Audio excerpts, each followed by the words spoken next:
The wound perfection left in you and how to heal it. Buddhist wisdom. Somewhere in your chest, there is a wound that never bleeds visibly. No doctor has a name for it. No scar shows on the skin. But you feel it in the way you rehearse conversations before having them. In the way you apologize before anyone accuses you. In the way you scan the face of a person you love after you have spoken. Searching for the slight tightening around the eyes that means you said the wrong thing again. This wound is ancient. It arrived before you had words for it. And it was left there by something that looked like love, something that sounded like care, something that called itself excellence. It wore the face of a teacher, a parent, a mirror, a grade, a number on a scale, a silence, after you showed your best work to someone you needed to admire it. It was left there by perfection, not the useful kind that makes a surgeon steady or a bridge architect precise. The other kind, the kind that lives inside you like a second skeleton, invisible, made entirely of should. You should be further along. You should need less. You should feel stronger than this. You should already know better. That inner architecture of should is not discipline. It is a prison built from the bricks of other people's expectations, mortared together with your own fear of being ordinary. And the cruelest part is that you built it yourself, with your own hands, because somewhere along the way, a part of you decided that being enough as you are was a risk too dangerous to take. This is not a video about lowering your standards. This is something far more difficult and far more generous than that. This is an invitation to ask one of the most terrifying questions a human being can face in the silence before sleep. What if the wound perfection left in you is not a flaw to fix? What if it is the exact location where your healing must begin? Buddhist wisdom has held this question for more than 2,500 years, not as philosophy, not as poetry, as practice, as a way of walking through a city that rewards speed, performance, comparison, and productivity without losing the thread back to yourself. The monk in the city does not walk without wounds. He walks knowing where they are. And that knowledge, that unflinching, compassionate, humble knowledge, is the beginning of everything. Breathe once, long, slow. Release what you came in holding. We begin. The first thing you need to understand is that perfectionism is not about perfection. It never was. A researcher named Brené Brown spent years interviewing people about shame, and she found something that would not surprise a single Buddhist teacher, but still manages to shock most modern people when they first hear it. Perfectionism is not the same as the healthy pursuit of excellence. Perfectionism is the belief that if I look perfect, live perfect, work perfect, I can minimize or avoid the pain of blame, judgment, and shame. Buddhism arrives at the same truth from a different direction, using a different language, but reaching an identical diagnosis. It calls the wound by a different name, but the wound is the same. In the Pali language, the ancient tongue in which the Buddha's teachings were first recorded, there is a word, dukkha. It is often translated as suffering, but that translation is incomplete and slightly misleading. Dukkha is closer to unsatisfactoriness, to a pervasive sense that something is slightly off, slightly not enough, slightly not quite right. Like a wheel whose axle is just a millimeter from center. It rolls, but there is friction. There is a wobble. Something that should move freely does not. That is what perfectionism feels like inside a human body. Not constant agony, a wobble, a friction. The awareness that no matter how much you accomplish, no matter how carefully you arrange the elements of your life, the wobble persists. The feeling of not enough does not leave when you achieve. It relocates. It moves to the next thing. The Buddha observed this pattern with the precision of a physician. He did not do this from a palace of detachment. He did it from the ruins of his own attempt at perfectionism. Siddhartha Gautama, before he became the Buddha, before he sat beneath the Bodhi tree and discovered what the mind is, tried to perfect himself through extreme asceticism. He starved his body until his ribs pressed through his skin like fingers through wet cloth. He trained his breathing until he could stop it for enormous lengths of time. He sat in positions of pain for hours, for days, testing the limits of what a human body could endure. He was, by any measure, the most disciplined human being of his age. And it was not enough. The story that is almost never told, the one that lives in the shadow of the Enlightenment narrative, is the story of Siddhartha's failure. Not failure as defeat, but failure as instruction. The moment he understood that punishing the body was not the path, that tormenting the self did not dissolve the self, that performing extreme virtue did not produce freedom, there is an image from this moment that is worth sitting with. A young woman named Sujata finds this emaciated, nearly dead spiritual seeker sitting beneath a tree and offers him a bowl of rice, simple food, ordinary nourishment, and Siddhartha accepts it. This is the moment that is underappreciated in popular Buddhism.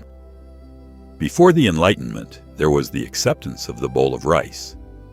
Before wisdom, there was the willingness to say, "I have been going about this wrong.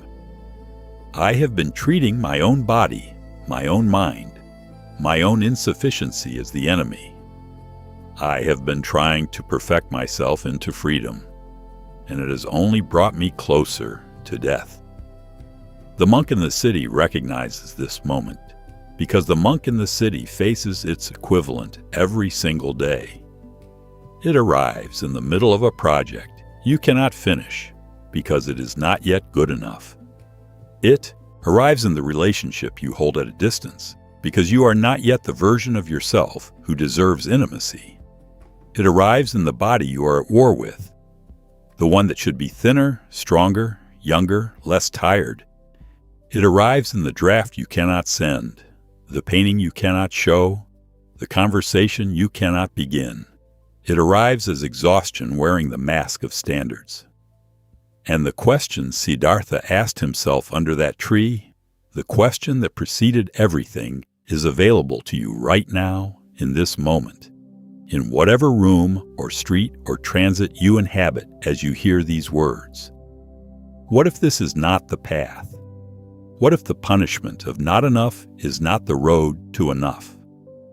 There is a Japanese art form that most people have heard of by now, but very few people have truly understood. Kintsugi, the practice of repairing broken pottery with gold. When a ceramic bowl cracks or shatters, instead of hiding the damage, instead of disguising the break with invisible glue or discarding the vessel entirely, the artist fills the cracks with lacquer mixed with gold or silver or platinum. The broken places become luminous. The history of the damage becomes the most beautiful part of the object. The bowl is not despite its cracks. It is radiant because of them. This is not a metaphor invented to make broken people feel better about their brokenness. It is a philosophy.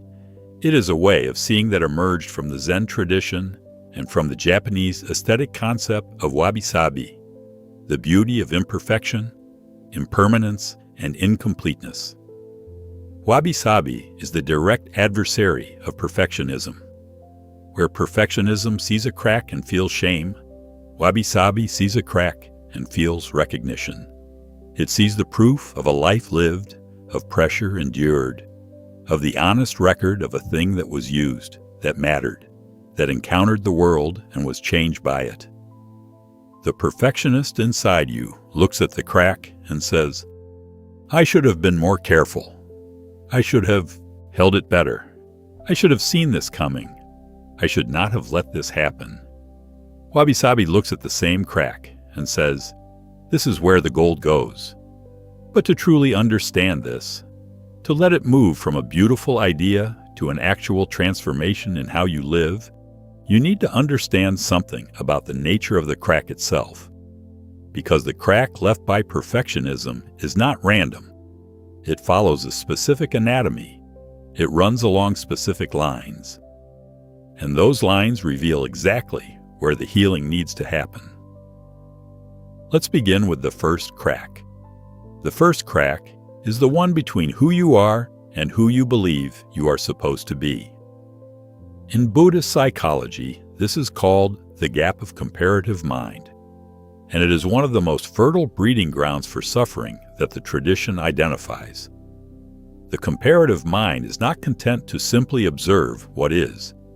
It cannot look at a present moment without immediately measuring it against another moment, a hypothetical moment, remembered moment, an imagined moment in which everything was or would be different, better, more complete, more acceptable. You sit at your desk working, and the comparative mind says someone else is working harder. You rest, and it says you do not deserve rest yet. You succeed, and it says, but did you succeed enough? And in what timeline? And compared to whom? And could you have done it sooner? And is it really success if it took this long? The comparative mind is never satisfied because its fundamental premise is that something is wrong with now, and now is always now. So there is always something wrong. Buddhism does not instruct you to kill the comparative mind. It does not tell you to force yourself into a state of naive contentment. It instructs you to see the comparative mind clearly, to recognize its mechanism without being governed by it, to understand that the suffering it produces is not information about your inadequacy. It is information about the mind's habit of comparison itself. There is a teaching attributed to the Buddha that is simple enough to be mistaken for obvious and deep enough to spend a lifetime unpacking. He said, "The problem is not that we experience pain. The problem is that we add to our pain the demand that we should not be experiencing it." The first arrow strikes. The second arrow is the one we fire ourselves. Pain arrives. Loss arrives. Failure arrives. Disappointment arrives. These are first arrows. They are part of being alive in a body that changes, in a world that shifts, among other people who are also wounded and confused. But then comes the second arrow. I should not be feeling this. I should be further along. I should have known better. I should be handling this more gracefully. I should already be healed. The second arrow does not come from the world.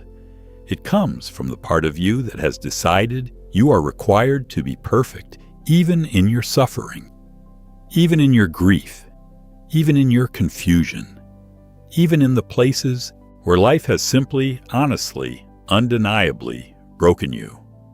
Perfectionism converts the first arrow into two, sometimes three, sometimes a dozen, and the wound does not heal because the second arrow keeps reopening it. Here is a truth that the tradition holds but that modern self-improvement culture consistently avoids. You cannot think your way out of the wound perfectionism left. You can understand it intellectually. You can read about it.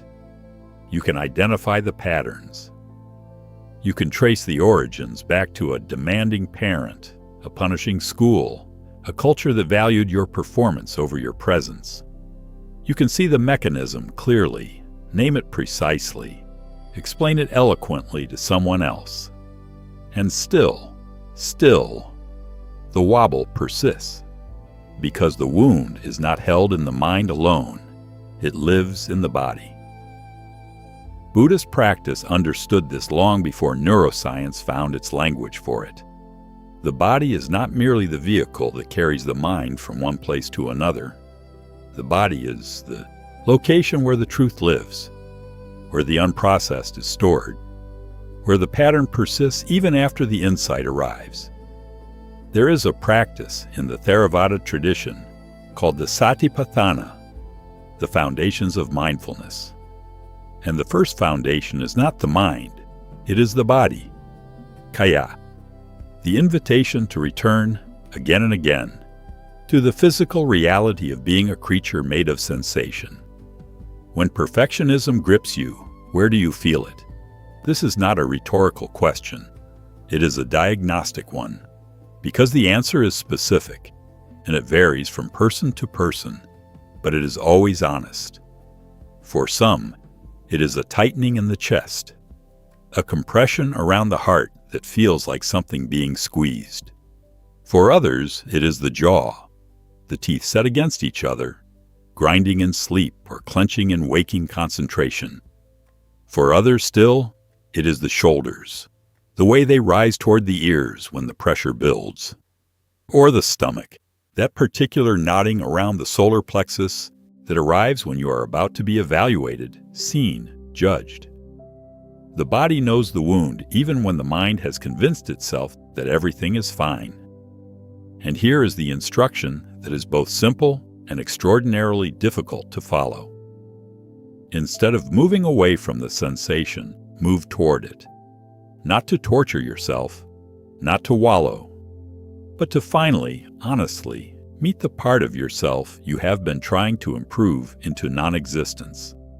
The sensation is not the enemy. The sensation is the door. In the Zen tradition, there is a gesture that captures this. The teacher Dogen wrote about the practice of dropping off body and mind, not as an exercise in dissociation, not as escape from the physical, but as the release of the compulsive editing of experience, the constant adjustment, the management, the performance of being acceptable. Dropping off body and mind means arriving exactly where you are, without the commentary about whether where you are is adequate.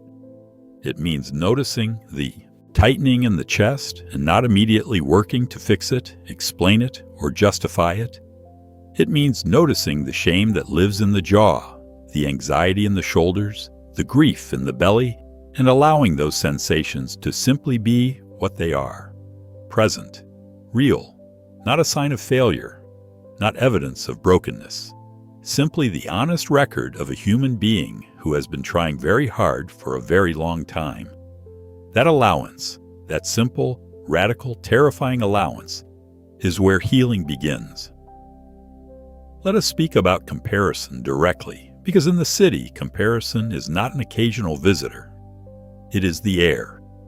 You scroll, and you see the life curated by someone who seems to have arrived at a place you have not. The career, the relationship, the body, the apartment with the good light.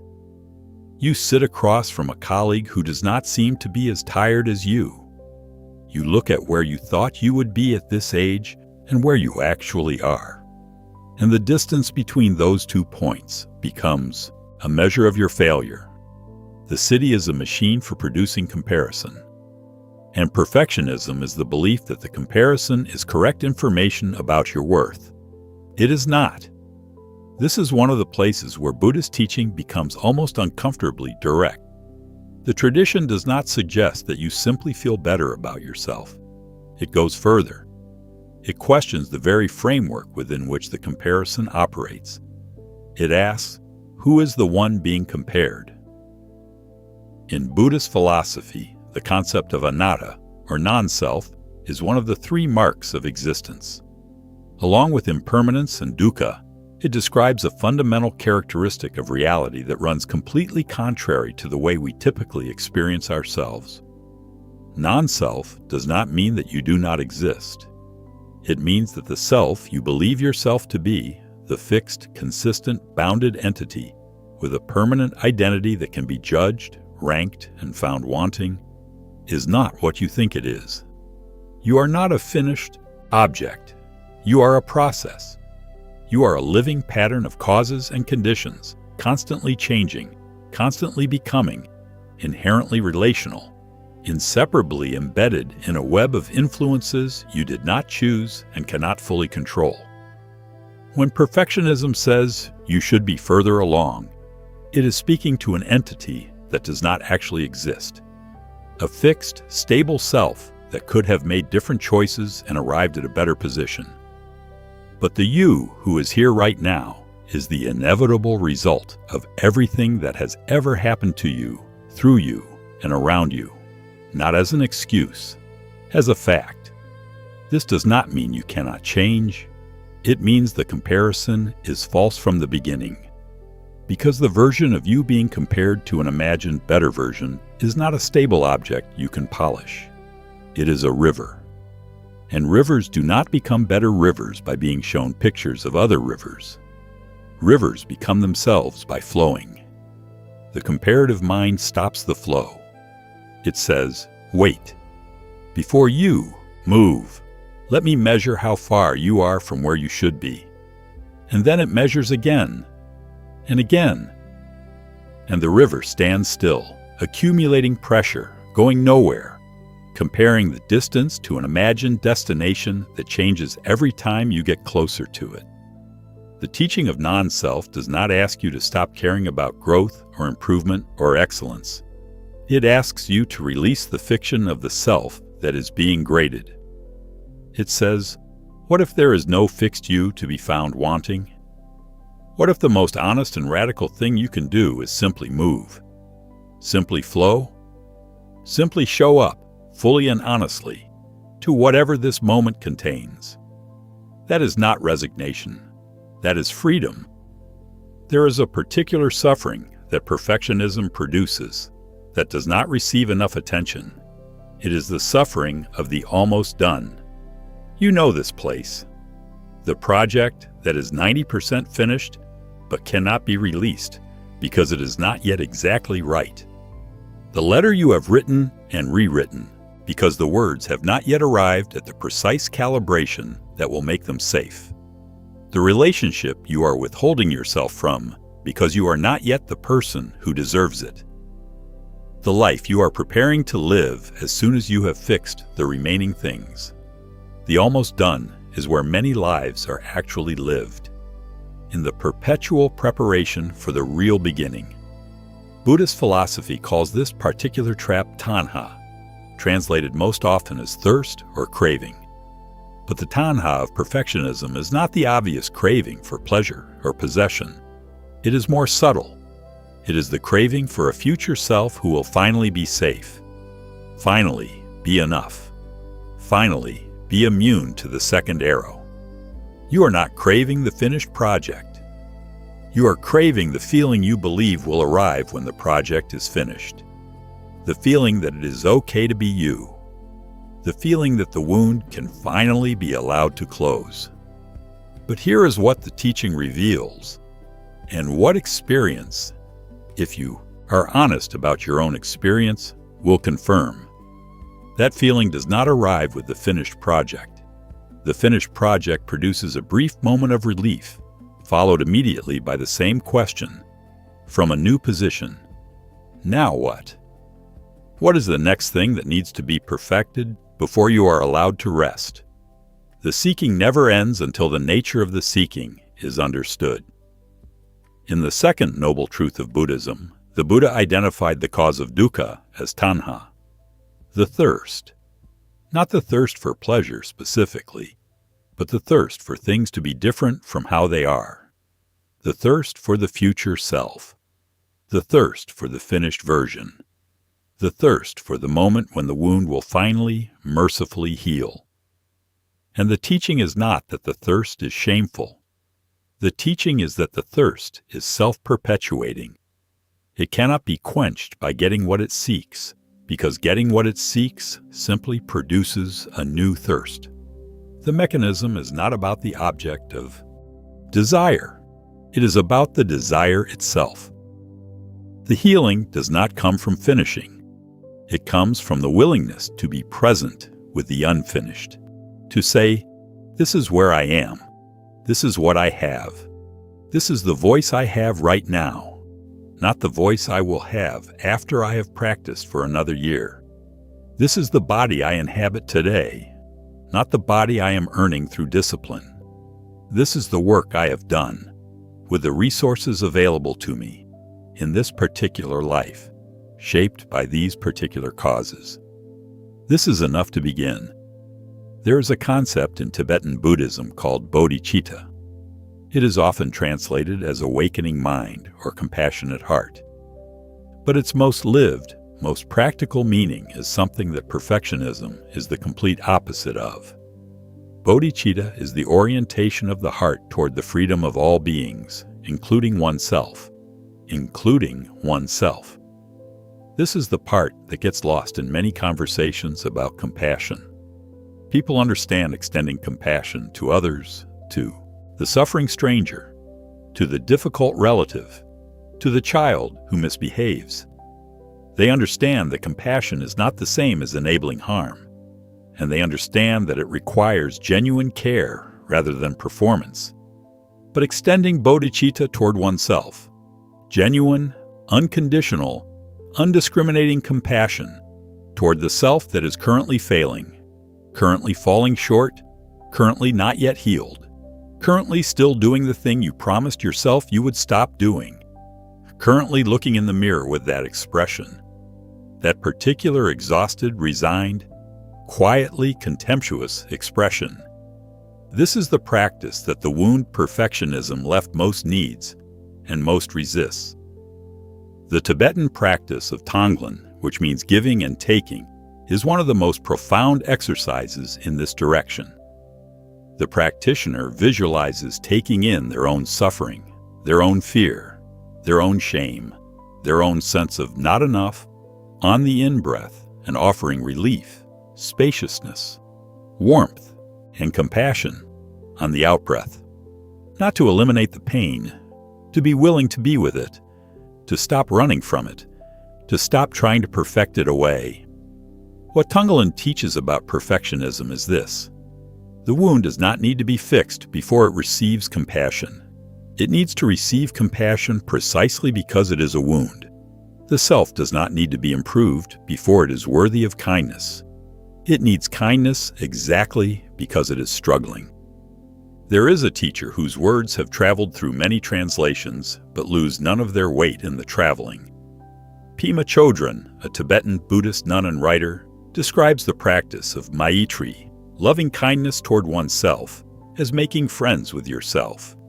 Not the improved version, not the future version, the current one, the one that snapped at someone this morning, the one that is still scared, the one that sometimes does not know how to be in the world without hurting yourself or others.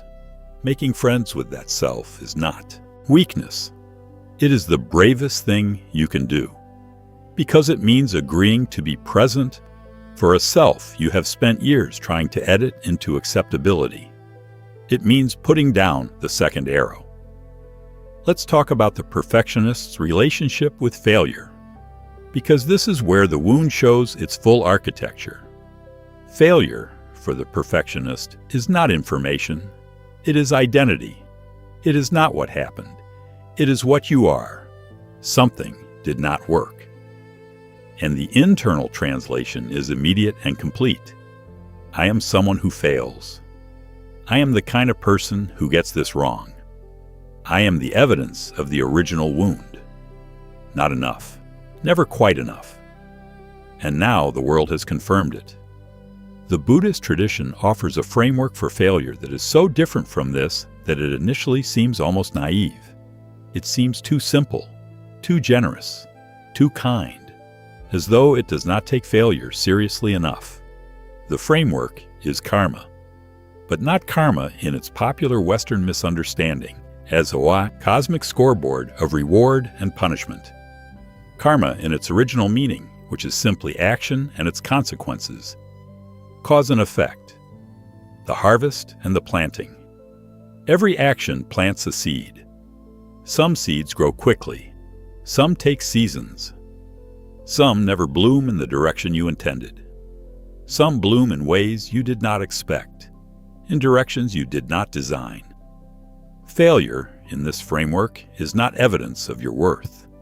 It is information about the seeds.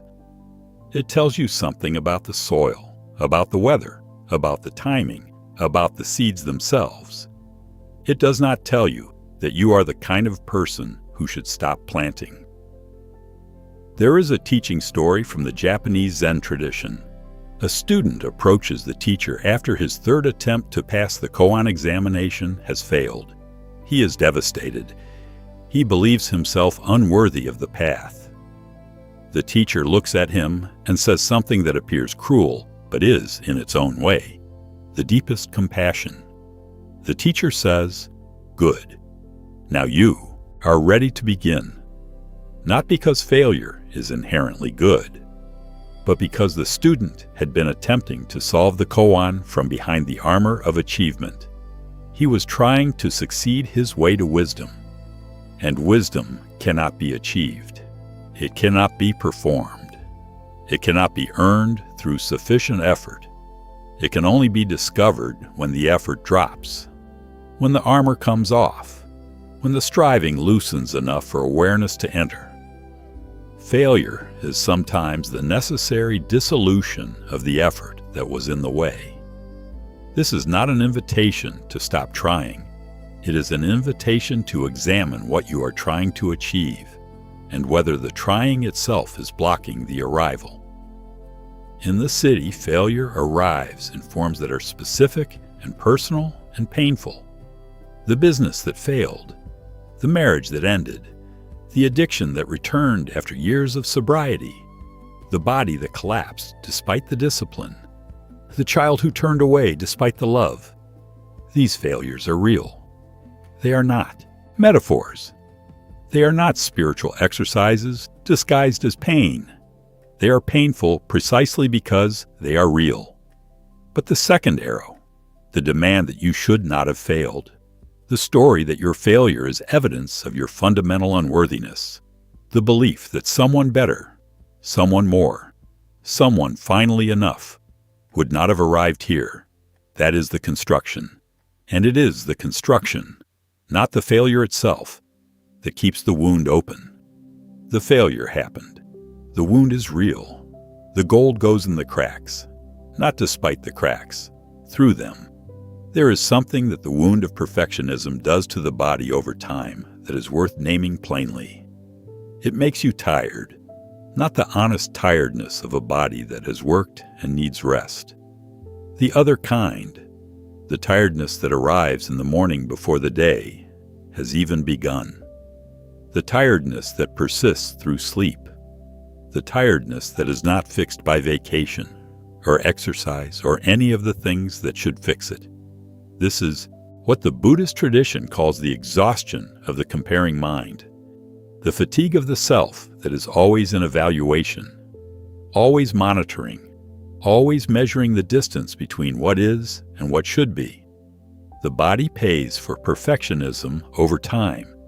It pays in cortisol and clenched muscles and disrupted sleep and the peculiar tension that comes from living in a state of perpetual quiet emergency. The emergency of being not enough, the emergency of needing to be more before you are safe. In the Pali tradition, there is a concept called citta, which refers to the heart-mind. Not the brain, not the heart in the anatomical sense, but the seat of experience, the place where thought and feeling and awareness arise together. And the tradition speaks of a citta that is contracted, a heart-mind that is folded inward, that has closed like a fist around the wound, protecting it and perpetuating it simultaneously. The contracted citta is not lazy. The contracted citta is exhausted from working very hard to protect something that does not actually need protection. It is exhausted from the enormous effort required to maintain the fiction of the self that must be perfect before it is acceptable.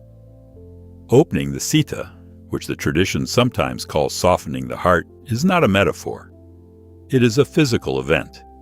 It happens in the chest, in the shoulders, in the face. You can feel it happen when it happens, because something in your body relaxes in a way that is deeper than regular relaxation. Something that was held lets go. And when it lets go, the tiredness does not disappear. The tiredness becomes appropriate. You feel tired in the way that a body legitimately feels tired after genuine effort. not the false tiredness of perpetual vigilance, the real tiredness of a body that has lived. That distinction, false tiredness versus real tiredness, is one of the clearest indicators of whether the wound is being addressed or merely managed. Midway through this reflection, an important truth needs to be stated clearly, because there is a misunderstanding that sometimes arises when this territory is entered. Healing the wound perfectionism left does not mean becoming comfortable with mediocrity.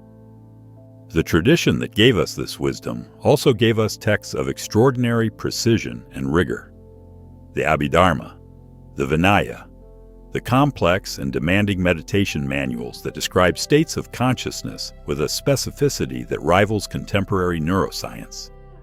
The Buddhist tradition did not build its depth on a foundation of lowered expectations.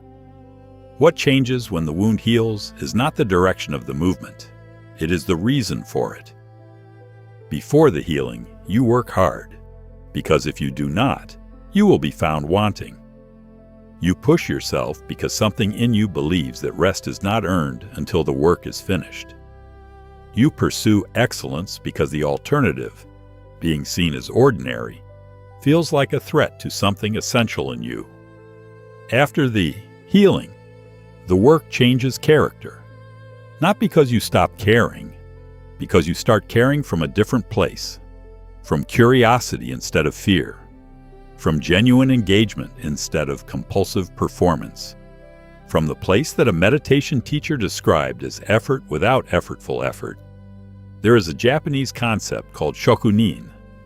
It is sometimes translated as craftsman or artisan, but it means something more precise. A shokunin is someone whose entire being is oriented toward the mastery of their craft, not as a performance for others, not for recognition, not for the relief of not being found inadequate, but because the doing itself is what matters. Because the bowl, the blade, the garden, the meal is worthy of the full attention of a human life. A shokunin does not make an imperfect bowl and call it healed. A shokunin makes the most precise bowl possible, and the making comes from a place that has nothing to do with the wound of not enough. It comes from love of the craft, from engagement with material, from the honest relationship between a person and the thing they are making. That is what becomes available when the wound heals. Not indifference, devotion, not lower standards, different ones. Standards that emerge from genuine caring rather than defensive proving. The distinction is not always visible from the outside. Two people can be working with identical intensity, producing work of identical quality, and one is suffering constantly while the other is alive in the work. The difference is internal. It is the difference between working from the wound and working from the whole. There is a story that is not widely known because it does not end with enlightenment. It ends with ordinary life. And ordinary life is, of course, the point. A young man arrived at a monastery and studied for many years. He sat, he practiced, he listened to the teachings, he worked in the garden and the kitchen, he cleaned the floors and tended the fires. He was diligent and earnest and deeply serious about the practice. One day his teacher said to him, "It is time for you to leave." The student was confused. He had not finished. He had not arrived at the state he understood to be the goal. He was not yet the version of himself that the practice was meant to produce. His teacher looked at him for a long time before speaking. "You have been practicing to become someone else," the teacher said. "It is time to go and practice being who you are." The student returned to the city. He found work. He married. He had children. He argued with his neighbors and made mistakes with his money, and sometimes lost his patience with the people he loved. He also, in those years, discovered something that all his monastic practice had prepared him for, but could not have given him directly. He discovered that the ordinary self, the imperfect, inconsistent, sometimes confused, sometimes graceful, perpetually unfinished self, that walked through the city and bought groceries and fell asleep too early and woke too late. That self was not the obstacle. That self was the practice. There was no other self to wait for. There was no improved version waiting at the end of a sufficient amount of effort. There was only this, only now, only the actual, present, particular, unrepeatable life he was living. And in the acceptance of that, something that had always been contracted in him opened. Not dramatically, not once, but continuously, like a flower that does not bloom and then stay bloomed, but opens and closes and opens again with each new season. That is what healing the wound of perfectionism looks like in a life. Not arrival. Ongoing opening. Not the final state of being enough. The practice of returning again and again to the breath, to the body, to the present moment, to the self that is actually here, as distinct from the self that should be here. This is not a small thing. It is the largest thing. It is the thing that a human life is for. Let us speak now about what the practice actually looks like. Not in a monastery, in the city, in the specific, textured, demanding, distracting, noise-filled, screen-saturated, deadline-driven city that most of us inhabit. The first practice is recognition. Before anything can change, what is there must be seen clearly, not judged, not fixed, seen. The recognition practice begins simply. When the inner critic speaks, and it will speak, sometimes quietly and sometimes with extraordinary force, the practice is not to argue with it, not to try to replace it with positive affirmation, not to suppress it or shame it for speaking. The practice is to name it. There it is. The voice that says not enough. The one that compares. The one that fires the second arrow. There it is. This naming does not dissolve the voice immediately, but it does something subtle and important. It creates a small distance between you and the voice. It reminds you that the voice is not you. It is a habit. It is a well-worn neural pathway, a groove cut deep by repetition. But it is not the truth of what you are. The Tibetan teacher Chogyam Trungpa Rinpoche described this as catching yourself in the act, not as punishment, as awareness. You are driving down the familiar road of self-criticism, and then briefly you notice. You catch yourself in the act of being unkind to yourself in the way that has become so habitual it barely registers. That noticing is the beginning of everything. The second practice is the pause. When the voice speaks, when the comparison rises, when the second arrow is already in the bow and aimed inward, the pause is the practice of not immediately obeying the impulse. Not a dramatic pause, not a ceremony. One breath, just one, taken fully and honestly before the next move. That breath is a monastery in a single moment. That breath says, something is happening here that deserves attention rather than automatic response. That breath is the interval in which choice becomes possible. Buddhism does not promise that perfect choices will follow every pause. It only observes that without the pause, there is no choice at all. There is only the pattern, uninterrupted, the groove running its established course. The pause interrupts the groove. One breath at a time. One interruption at a time. Over weeks and months and years, these interruptions reshape the territory. Not through force, through repetition of a different kind of act. The act of pausing, the act of noticing, the act of choosing, even if what you choose is simply to breathe. The third practice is the offer. When the criticism is recognized and the pause has been taken, the offer is the move that the tradition recommends and that perfectionism most resists. The offer is compassion. Not the distant, theoretical, I understand, I am being too hard on myself kind. The actual kind. The kind that requires you to speak to the frightened part of yourself in the voice you would use with a child who is struggling. The voice that says, "I see you. I know this is hard. I know you are trying. I know the trying has been going on for a very long time, without the relief you were promised. I see the wound. And I am not going to tell you that you should not have it, or that you should be further along in your healing. This is not weakness. This is not indulgence. This is the internal equivalent of what Sujata did for Siddhartha. Offering nourishment to a being who has been punishing himself in search of freedom and has not yet discovered that the punishment is part of the problem. The offer of compassion is the gold in the crack. It does not erase the crack. It makes it luminous. There is a thread that runs through all the world's contemplative traditions that touches this wound, though each names it differently and approaches it from a different angle. The Christian mystic tradition speaks of kenosis, the emptying, the willingness to release the false self, the curated, defended, performed self, in order to discover what remains, what cannot be taken, what was always there beneath the striving. The Sufi tradition speaks of fana, annihilation, not of the person, but of the ego's grip on what a person should be. The Sufi poets write about the wound of love, the longing that perfects not by making you better, but by making you more honest, more cracked, more open to something that cannot enter a sealed vessel.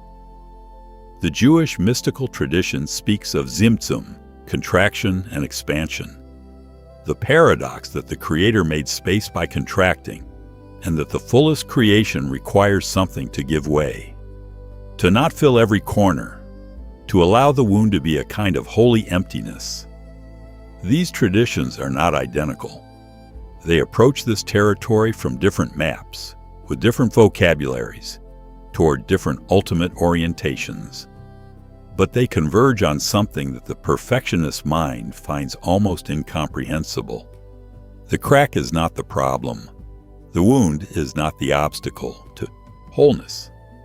The wound is the location where wholeness is discovered, not despite the breaking, through it, not by fixing it, but by being willing to go into it, honestly and without armor, and find there's something that the fixed, defended, edited self never had access to.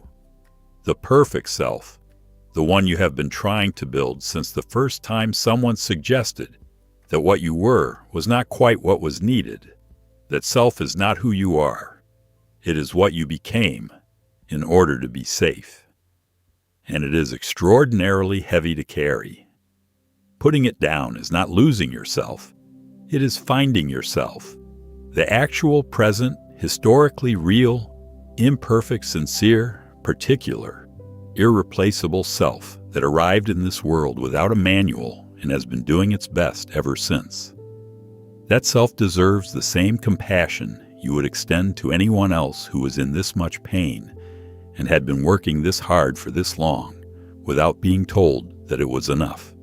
It is enough. You are enough. Not as a final destination, as a present reality. Not as an excuse to stop growing.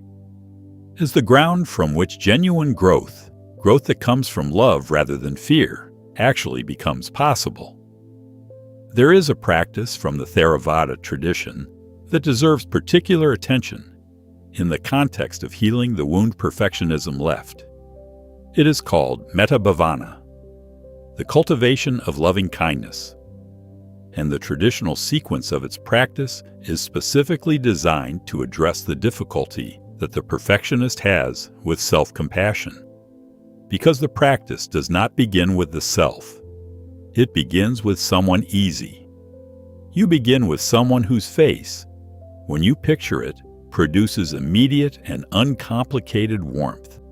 Not a romantic partner, not someone you love, but also find complicated, but someone simple. A child, a pet, a teacher who moved you, someone toward whom your heart opens without negotiation. You offer them warmth. May you be well. May you be safe. May you be free from suffering. May, quote, you be happy. You let the warmth be real. You let it move in your body, not as performance, but as genuine orientation. Then gradually, you widen the circle. To people you know slightly, to strangers, to difficult people, to the whole world. And then, at some point in the practice, often the most difficult moment, you turn the meta toward yourself. May I be well. May I be safe. May I be free from suffering. May I be happy. For many people, and particularly for those carrying the wound of perfectionism, this is where the practice becomes almost unbearable, because the critic arises immediately. You do not deserve this. You have not earned this. There are things that must be fixed before this is appropriate. Other people deserve this. You do not.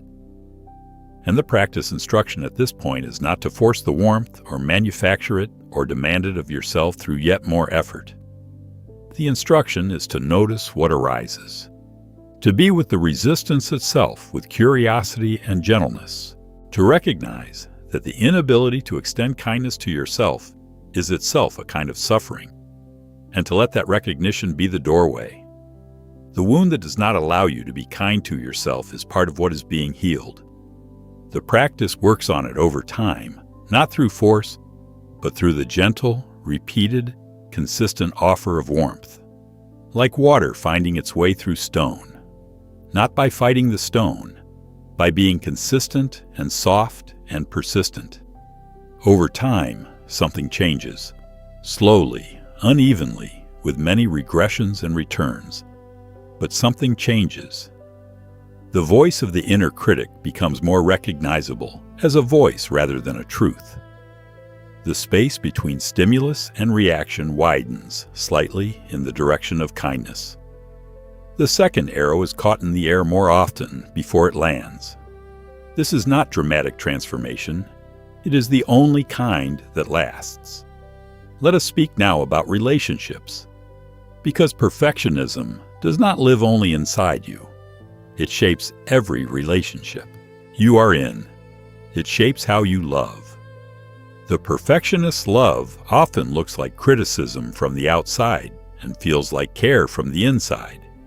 You can see so clearly what the person you love could become if they simply did this thing, stopped doing this other thing, arrived at the version of themselves that you have a clear vision of. You offer that vision as love. But it lands often as the message that who they are right now is not quite right. The person you love absorbs the same second arrow that you fire at yourself. The wound spreads. And the perfectionist's loneliness, which is among the most specific and particular kinds of loneliness there is, comes from this. From the inability to fully receive another person as they are, because you cannot fully receive yourself as you are, from the distance that the editing creates, from the exhaustion of being in relationship with the improved versions of both people rather than the actual ones. Real intimacy, the kind that sustains, the kind that holds through difficulty and change, and the ordinary indignities of life shared with another person, requires the willingness to be seen as you actually are, and to see the other person as they actually are, without the project of improvement hovering over everything. The Buddhist concept of Kalyana Mitrata, often translated as spiritual friendship, describes a relationship in which two people are present for each other's genuine path, not the path they think the other should be on, not the path that would be convenient for them, but the actual, particular, unfolding path of the real person in front of them.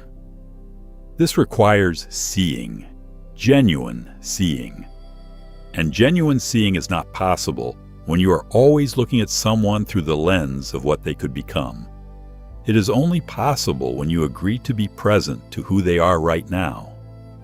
That presence, that willingness to see and be seen without the project of improvement, is one of the rarest gifts one person can offer another, and it becomes available gradually as the wound heals, as the compulsive editing softens, as the space between who you are and who you think you should be closes.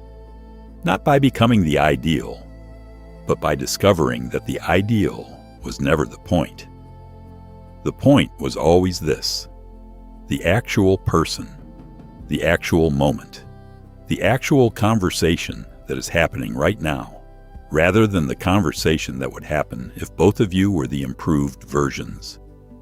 Here is something about healing that the culture of quick transformation does not want you to hear.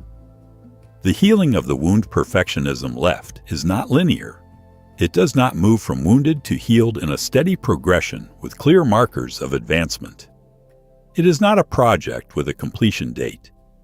It is more like the motion of a river that flows forward while also circling back, that deepens in some places and speeds in others, that sometimes disappears underground only to resurface miles later, changed by the journey through invisible territory.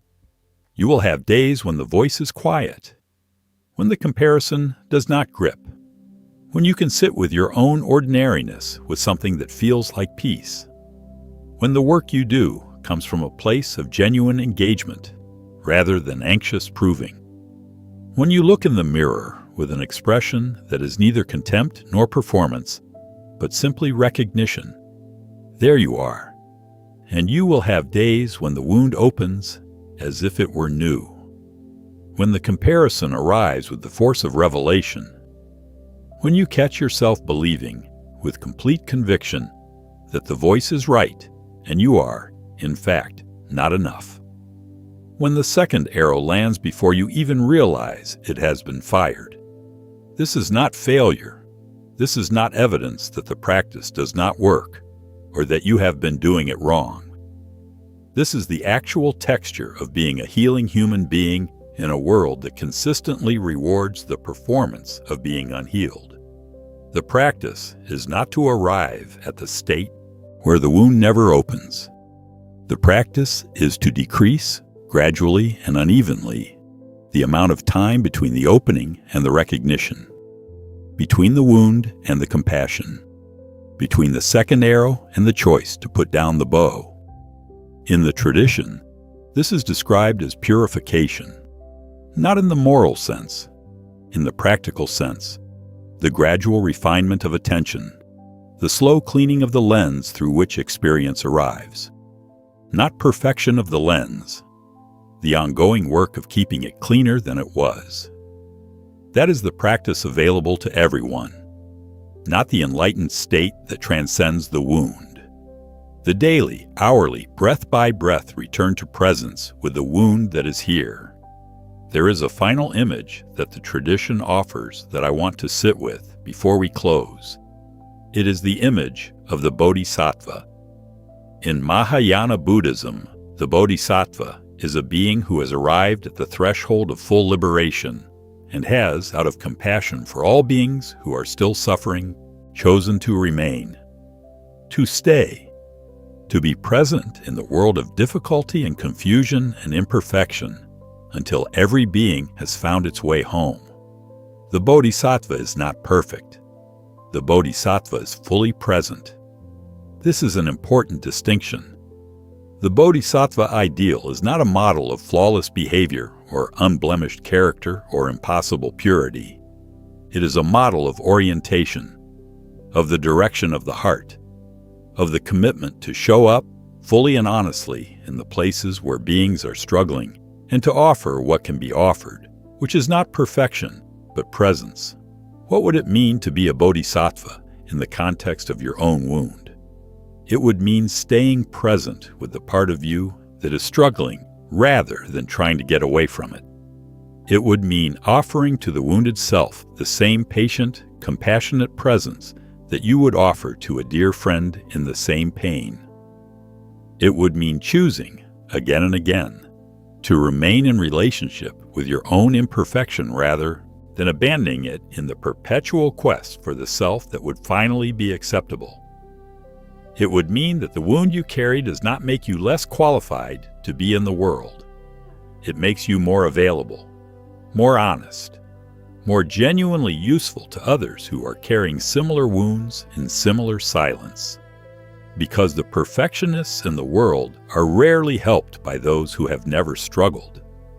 They are helped by those who know the wound from the inside and have somehow found a way to carry it differently, not with the lightness of someone who has put it down, but with the groundedness of someone who has stopped fighting it.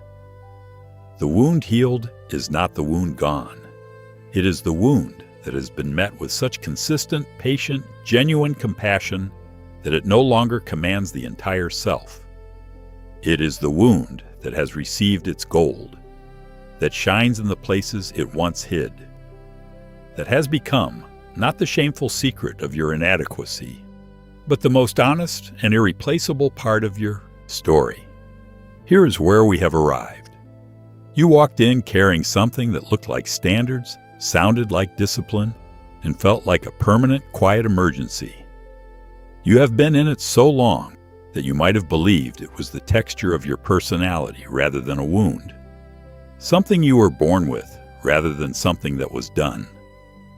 The wound perfectionism left came from somewhere real, from the gap between who you were and what was needed, from the early lessons about which versions of you were welcomed and which were managed, from a culture that rewards the performance of sufficiency over the honest expression of insufficiency, from the perfectly understandable, deeply human decision that it was safer to keep working than to risk being found enough and still not accepted.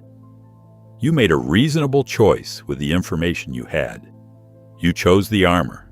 You built the project of improvement. You fired the second arrows.